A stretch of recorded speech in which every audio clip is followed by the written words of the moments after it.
ಆತ್ಮೀಯ ಬಂಧುಗಳೇ, ಇವತ್ತಿನ ಈ ಹೋರಾಟ, ಇವತ್ತಿನ ಧರಣಿ ಸತ್ಯಾಗ್ರಹ ಬಹಳ ಜನಪ್ರಭದ ಹೋರಾಟ.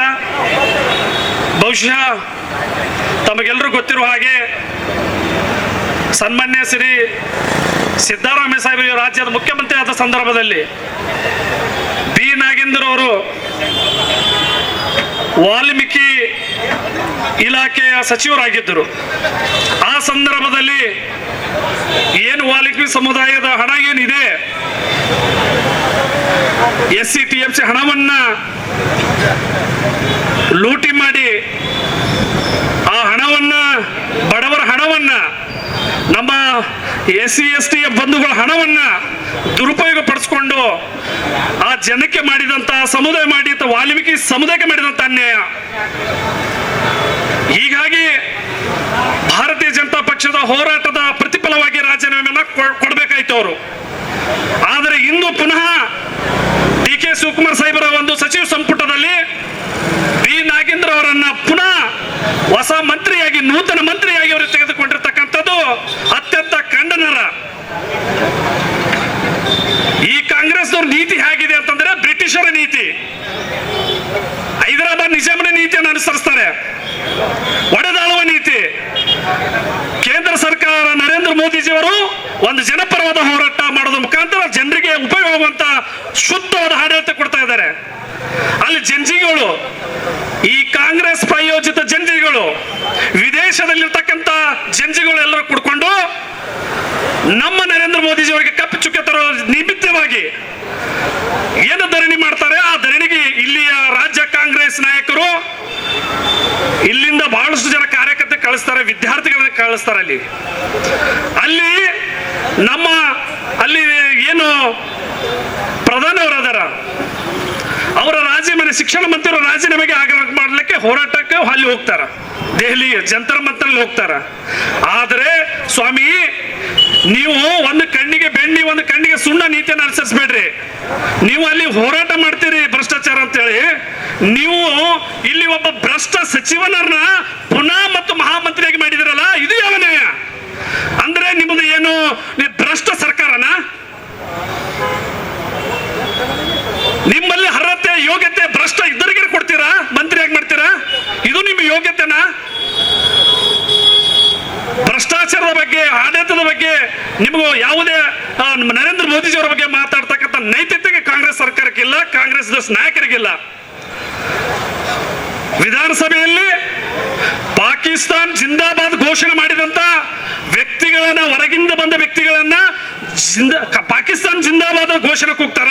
ಅವರ ಮೇಲೆ ಯಾವ ಕ್ರಮ ಕೈಗೊಂಡಿದೆ ಕಾಂಗ್ರೆಸ್ನವರು? ಜಮೀರ್ ಅಹಮದ್ ಅಂತಕ್ಕಂಥ ಒಬ್ಬ ಮತ್ತೊಂದ ಸಚಿವ ಇವತ್ತು ಸ್ಪೀಕರ್ ಅವರಿಗೆ ಪತ್ರ ಬರೀತಾರೆ, ನಾವು ರಾಜಕೀಯ ಕಾರಣಗಳಿಂದ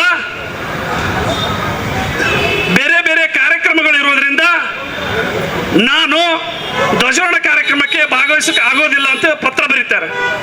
ಅಲ್ರಿ, ಒಂದು ರಾಷ್ಟ್ರೀಯ ಹಬ್ಬ, ಇಡೀ ಭಾರತೀಯರ ಪಾಲಿಗೆ ಒಂದು ರಾಷ್ಟ್ರೀಯ ಹಬ್ಬ, ದೇಶ ಭಾರತ ಮಾತೆಯ ಒಂದು ಗೌರವ ಕೊಡ್ತಕ್ಕಂಥ ಒಂದು ಶುಭ ದಿನ. ಅಂತ ಕಾರ್ಯಕ್ರಮಕ್ಕೆ ನೀವು ಭಾಗವಹಿಸೋದಿಲ್ಲ, ಅಂತ ಕಾರ್ಯಕ್ರಮ ನೀವು ಬರೋದಿಲ್ಲ ಅಂತಂದ್ರೆ ನೀವಂತ ಸಚಿವರು, ನೀವ್ ಯಾಕೆ ಸಚಿವರಾಗಿರ್ಬೇಕು?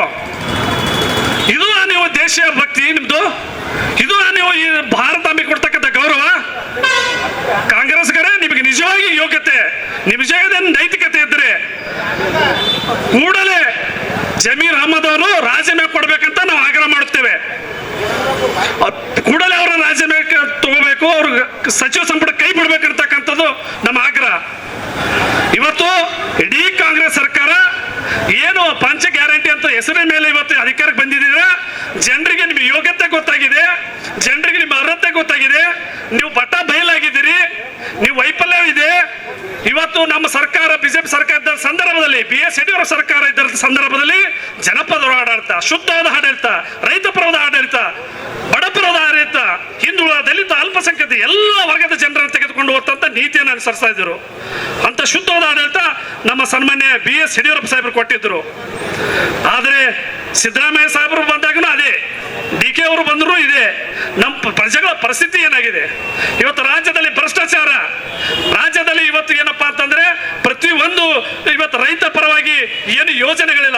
ಸಾಲ ಮನ್ನಾ ಇಲ್ಲ, ರೈತರ ಬಡ್ಡಿ ಮನ್ನಾ ಇಲ್ಲ. ಇವತ್ತು ಎಲ್ಲ ರೈತರು ಪ್ರತಿ ಹಳ್ಳಿಯಲ್ಲಿ ಕೂಡ ಈ ಸರ್ಕಾರ ಯಾವಾಗ್ರಿ ನಮಗೆ ಸಾಲ ಮನ್ನಾ ಮಾಡ್ತದ, ಈ ಸರ್ಕಾರ ಯಾವಾಗ್ರಿ ಬಡ್ಡಿ ಮನ್ನಾ ಮಾಡ್ತಾರ?